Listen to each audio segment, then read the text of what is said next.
Rotary club of खोपोलीचा पर्यावरण संवर्धनासाठी स्तुत्य उपक्रम। राधेश्याम गोशाळा परिसरात विविध प्रजातीच्या फळझाडांचे वृक्षारोपण। पर्यावरण संवर्धनाचा संदेश देत रोटरी क्लब ऑफ खोपोली यांच्या वतीने चौक येथील राधेश्याम गोशाळा परिसरात वृक्षारोपण उपक्रम उत्साहात संपन्न झाला।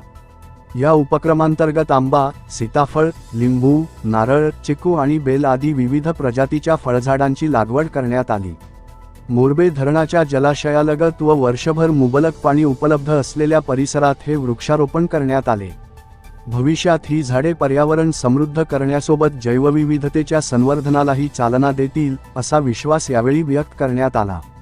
तसेच गोशाळा परिसराचे सौंदर्य वाढविणे आणि पर्यावरणीय संतुलन राखणे यासाठीही या वृक्षारोपणाचा मोठा उपयोग होणार आहे।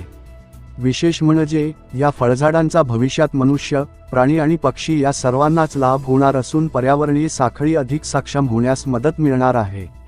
भविष्यात फळझाडांची वाढती गरज लक्षात घेऊन पर्यावरण संवर्धनाच्या दृष्टीने हा उपक्रम राबविण्यात आल्याचा संकल्प आयोजकांनी व्यक्त केला।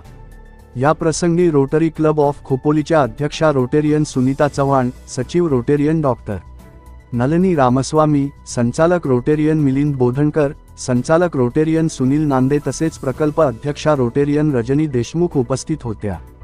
संपूर्ण प्रकल्पाच्या यशस्वी नियोजन व समन्वयासाठी श्री स्वप्नील देशमुख यांनी विशेष सहकार्य केले। यावेळी राधेश्याम गोशाळेचे विश्वस्त पदाधिकारी तसेच श्री मलकित सिंग यांची प्रमुख उपस्थिती लाभली। पोलीस मित्र संघटनेच्या सदस्यांनीही सक्रिय सहभाग नोंदवत उपक्रम यशस्वी करण्यासाठी मोलाचे योगदान दिले।